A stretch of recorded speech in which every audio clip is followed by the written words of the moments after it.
União, organização, tecnologia, vanguarda, evolução. Núcleo de Telesaúde do Hospital Universitário. Universidade Federal do Maranhão.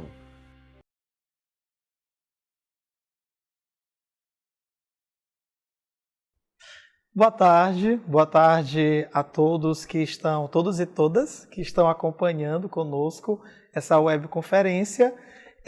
Boa tarde especial aos nossos estudantes, aos meninos e meninas das nossas escolas da rede pública estadual que estão acompanhando conosco mais essa webconferência, hoje falando especificamente de vocês, de nós jovens, nós, juventude, sobretudo, que estamos mais vulneráveis nesse contexto do uso de drogas.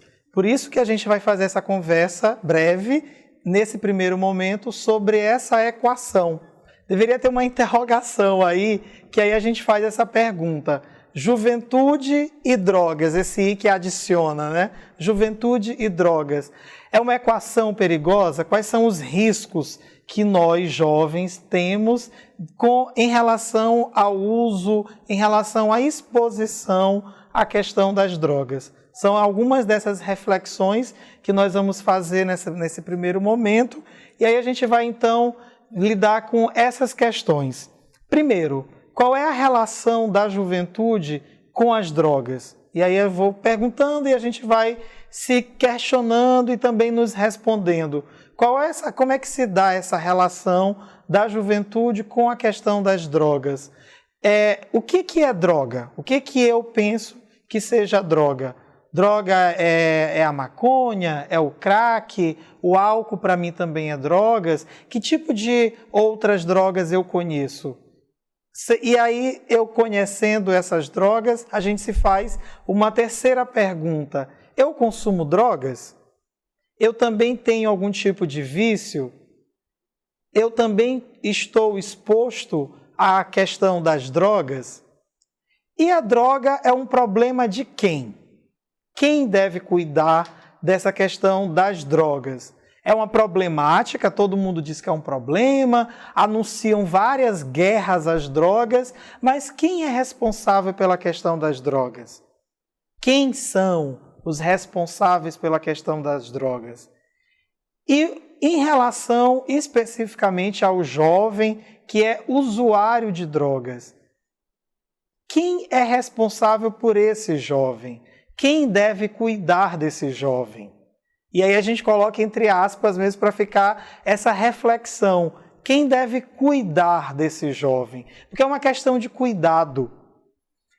E a última questão que a gente se faz nesse primeiro momento é drogas.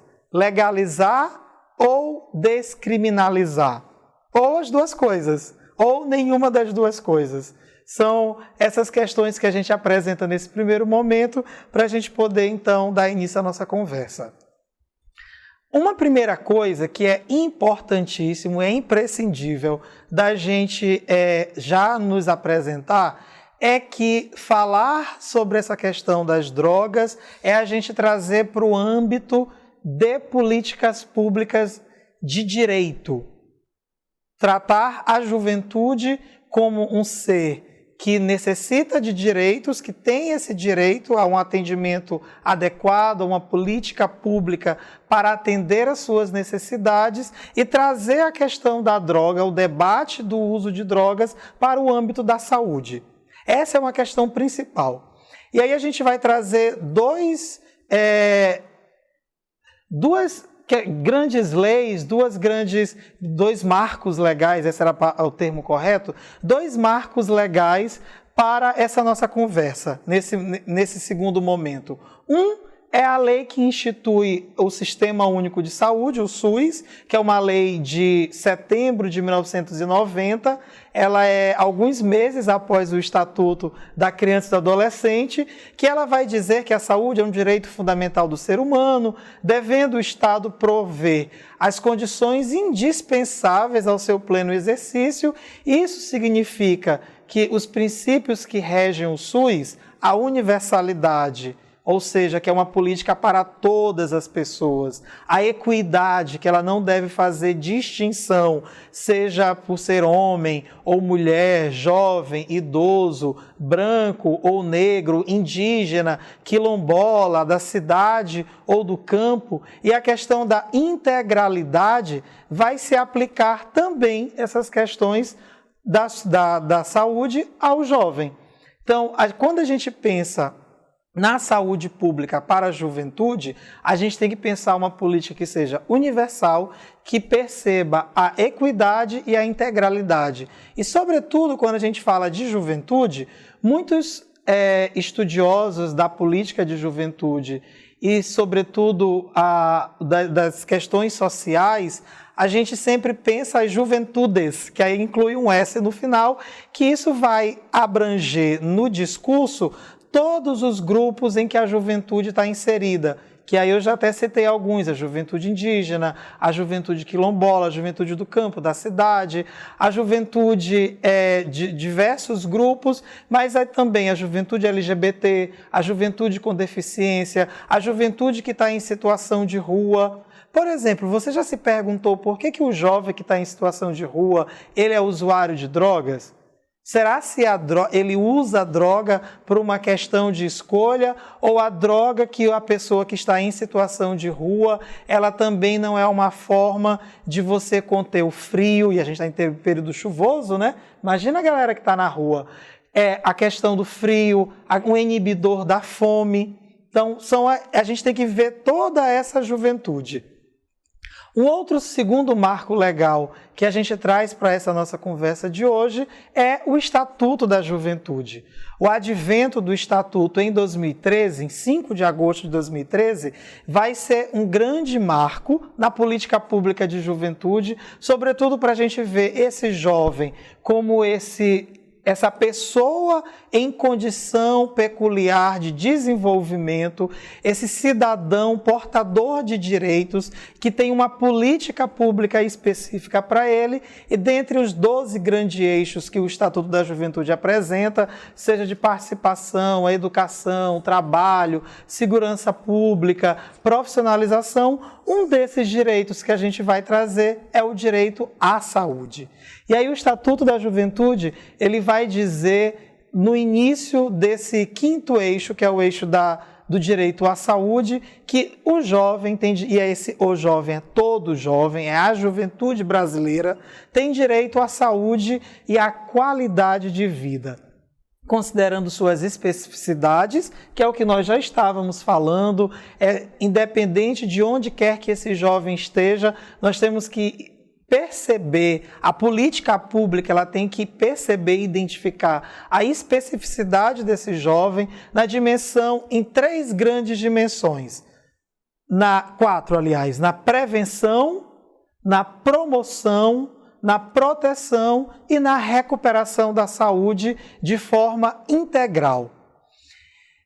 E quando a gente fala de qualidade de vida, isso é uma questão muito interessante da gente observar, perceber como que o Estado, com E maiúsculo, como que as políticas públicas elas estão promovendo o bem-estar, como ela promove a qualidade de vida dessa juventude. Porque aí, quando a gente pensa em qualidade de vida, a gente vai inclusive se questionar por que muitas das vezes alguns jovens ou muitos jovens buscam as drogas como um escapismo, como uma forma de fugir dos seus problemas, de muitas questões e também em busca de uma qualidade de vida.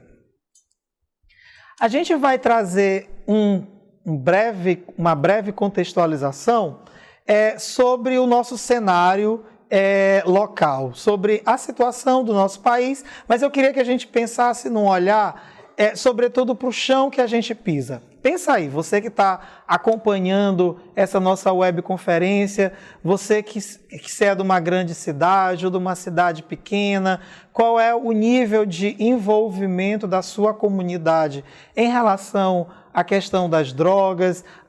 Será se do lado da tua casa tem uma boca de fumo? Será se próximo da tua escola tem sempre algumas pessoas que abordam o estudante, que abordam vocês oferecendo Ou será se tem algum estudante da minha escola, ou até da minha sala de aula, que tem algum envolvimento com a questão das drogas, que é usuário de drogas? Quando a gente faz as festinhas da escola, rola bebida alcoólica, eu tenho um irmão, ou um primo, um parente, alguém bem próximo de mim, o meu namorado, a minha namorada, que é usuário de drogas, que consome a questão das drogas.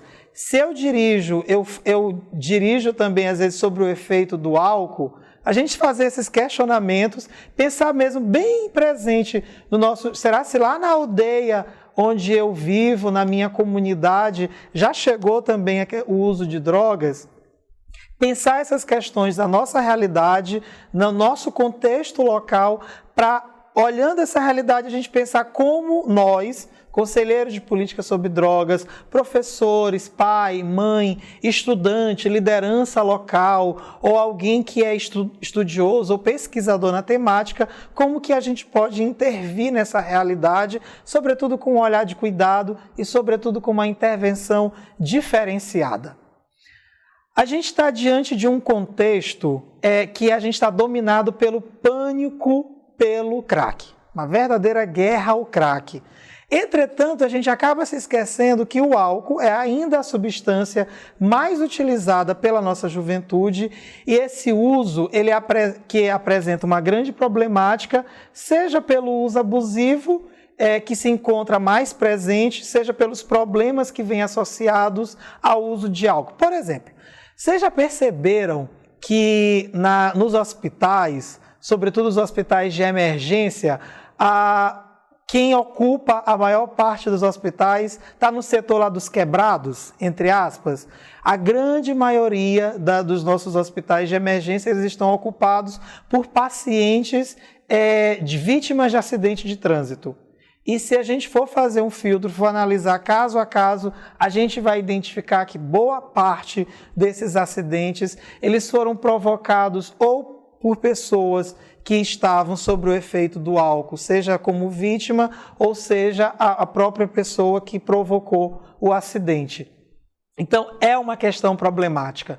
Nós temos no Maranhão, até 2014, o município do Brasil que tinha o maior índice de acidentes de trânsito e levando a mortes fatais, com letalidade, do Brasil era o município de Presidente Dutra. Justamente, e aí a gente vai perceber qual a relação desses acidentes com a questão do uso de álcool.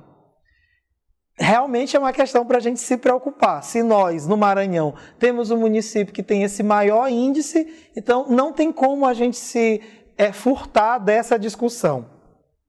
Uma outra coisa, são as situações de risco e violência que o uso do álcool acaba acometendo, sobretudo a nossa juventude. Falar do uso de drogas sobre a juventude e a gente não trazer para esse debate da violência, a gente vê, talvez até com um olhar muito romântico. Nós, jovens, somos a população brasileira mais vulnerável em relação à violência. Somos os que mais provocamos a violência, somos, sobretudo, os que mais morremos, os jovens são os que mais são assassinados vítima dessa violência, sobretudo o jovem menino negro da periferia, da área rural, de situação de vulnerabilidade. E se a gente for analisar essa situação, novamente fazer essa análise, nós vamos sim encontrar uma situação de uso abusivo de álcool e do uso das drogas. Essa relação está muito intrínseca. A gente precisa ver como uma situação conjunta. E a violência ela vai ser uma consequência do uso abusivo das drogas. Então, por isso que a gente precisa trazer para esse debate do cuidado, para esse âmbito do cuidado da nossa juventude em relação ao uso abusivo de drogas, para que a gente não tenha, então, essas outras consequências. Outras questões que a gente traz para essa conversa, por exemplo, é a política proibicionista que foi instalada no nosso país ao longo de todos os anos. A gente sempre, quando fala da política de droga, por isso que no início eu disse que nosso tema é muito mais uma questão, se essa equação é uma equação perigosa, como tem sido abordada a questão do uso de drogas no nosso país. A gente sempre apresenta essa guerra às drogas, a gente sempre apresenta como algo que não pode. E aí não tem como, sobretudo nós jovens, o que é proibido é justamente o que nos atrai, é o que você vai buscar e vai despertar a curiosidade. Mas por que não pode? Mas por que não deve usar? E a gente vai fazendo esses porquês e nesses porquês a gente acaba experimentando. E não adianta, quando você experimenta pela primeira vez, você vai dizer, mas o cigarro de maconha que eu usei a primeira vez me deu uma sensação muito legal, foi bacana, eu fui para a festa, bebi, tomei uma latinha antes, eu tive coragem de chegar na gatinha, no gatinho e tal, e aí se a gente faz essa fala de demonização da questão do uso de drogas e quando o jovem usa pela primeira vez ele vai perceber que é legal, aí tudo que você disse antes vai cair por terra. Então, é muito melhor a gente desconstruir essa questão, a gente não fazer essa demonização, mas a gente falar abertamente as coisas como elas são. E, sobretudo, apresentar os riscos. Vai ser interessante? Você vai gostar? Você pode até gostar, mas que riscos nós jovens estamos vulneráveis com esse uso das drogas, sobretudo com esse uso abusivo? Uma questão que é importante a gente observar é sobre a questão da internação compulsória de jovens em comunidades terapêuticas. E aí a gente vai trazer primeiro uma problemática. Pensa aí, tu aí do teu município que está participando conosco dessa webconferência, na tua cidade existe um equipamento do Estado, seja do município, seja do governo federal, para atender a nossa juventude, o nosso público, seja criança, adolescente, jovem, adulto ou idoso, tem um espaço para atender a nossa população, e aí a gente está com um olhar para a juventude, em relação ao uso de drogas?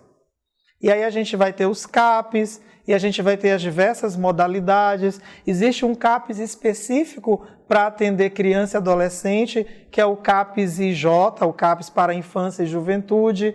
E vai ter os outras modalidades dos CAPs, vai ser para os adultos, e aí eu deixo essa parte mais para o Patrício, porque é da área, é desse setor, para poder conversar conosco.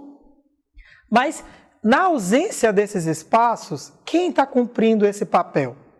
Na maioria das vezes são as comunidades terapêuticas. E aí a gente teve uma presença bem significativa dessas comunidades nos nossos municípios, nos nossos bairros, e são elas que estão fazendo esse atendimento. Mas o que eu quero abordar não é a presença das comunidades terapêuticas, nem entrar na questão de como tem sido a metodologia do trabalho dessas comunidades, mas como se essas comunidades elas existem, elas estão presentes nos nossos bairros, nas comunidades, como tem sido esse cuidado com a nossa juventude, sobretudo o risco de uma internação compulsória. O que é internação compulsória? É aquela internação que não é da vontade da pessoa. Geralmente é por uma decisão judicial, a família procura o juiz para que aconteça essa internação compulsória. Sem a vontade do jovem, sem a vontade da pessoa. Mas aí pensa comigo.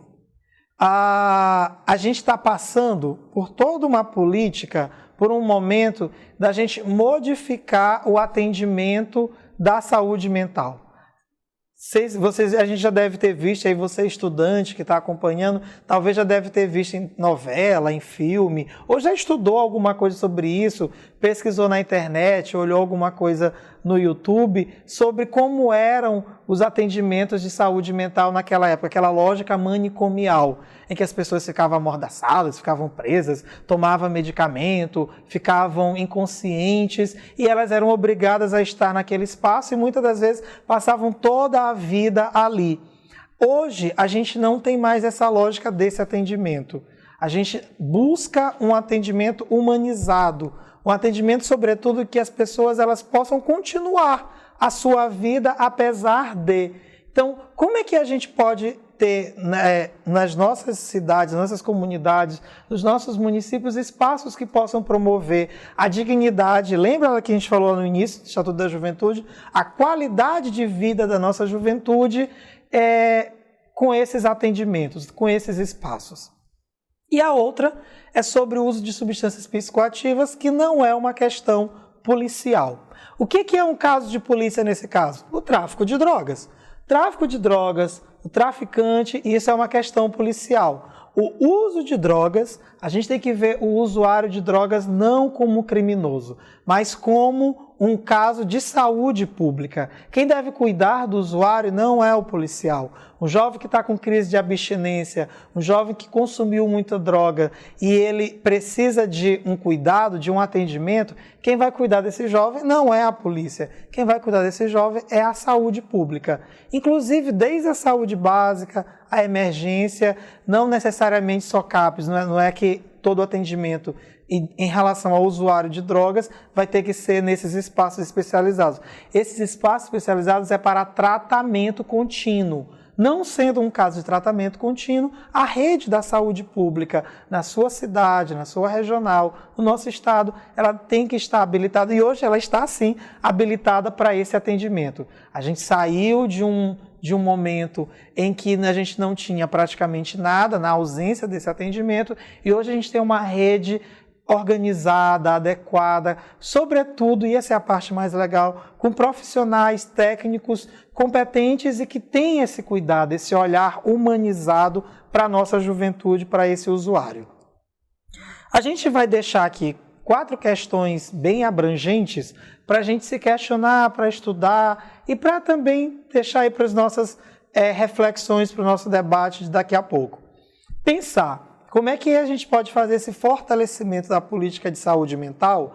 Quando a gente fala de saúde mental, vocês já sabem dessa história, que já quem participou das outras conversas, quem está participando da primeira, saúde mental vai ser justamente essa política onde a gente vai trazer para o âmbito da política de saúde a questão das drogas. Na atenção básica, na perspectiva dessa reforma psiquiátrica, que era o que a gente estava acabando de falar, em rede e centrada no usuário, em que o nosso foco vai ser esse jovem usuário de drogas.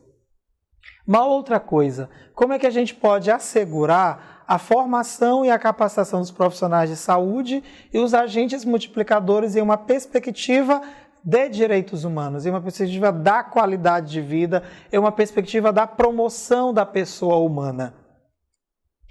O terceiro, como é que a gente pode formar profissionais para o Sistema Único de Saúde, que respeita os princípios, as diretrizes, garantindo a instrumentalização para práticas integradas e humanizadas, sem a gente, como nós estávamos conversando anteriormente, sem a gente precisar trancafiar, sem a gente precisar excluir da sociedade, sem a gente, para que, sobretudo, essas pessoas tenham direito a uma convivência familiar e comunitária, junto do aconchego da sua família, da comunidade, ela possa, assim, ressignificar esse uso abusivo das drogas e continuar a sua vida, promover usar o seu protagonismo, da sua juventude, toda a sua capacidade e habilidades para também, junto conosco, construir o nosso Estado, dar continuidade à sua vida e, sobretudo, ser um potencial desenvolvimento na sua cidade.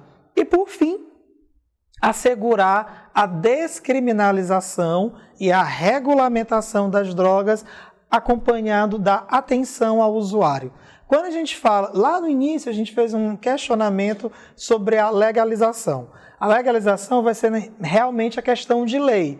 As leis que a gente tem hoje no nosso país, algumas leis estão sendo revistas, sobretudo na questão desse uso das drogas, de uma mercantilização das drogas, sobretudo para combater o tráfico. Alguns países já fizeram isso, outros não. O nosso país ainda não. Esse é um debate muito mais problemático, eu nem quero trazer ele para cá agora, mas o que é interessante a gente observar é a questão da descriminalização das drogas, sobretudo em relação ao usuário. Do usuário de drogas não ser mais um caso de polícia, mas ele ser uma questão não é nenhum problema, mas ele ser uma atenção da saúde pública.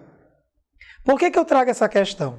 Geralmente, quando a gente tem uma abordagem policial em relação às drogas, às vezes, até você identificar se era um traficante, um tráfico, ou uma situação policial, ou uma situação de saúde, se era um usuário, já vai ser quando essa abordagem chegar no judiciário, para ser lavrado os autos do processo. Até aí, muita coisa já aconteceu. Então, se a gente consegue modificar esse caminho, sobretudo para que a gente possa começar a perceber esse adolescente, esse jovem, esse cidadão como um usuário, como uma pessoa que precisa de uma atenção dessa política de saúde, a gente modificar a nossa atuação, o nosso modo de ver essas situações, a gente vai dar um passo muito grande, sobretudo de encontro a essas pessoas. Quando a gente vai ao encontro, muita coisa começa a mudar.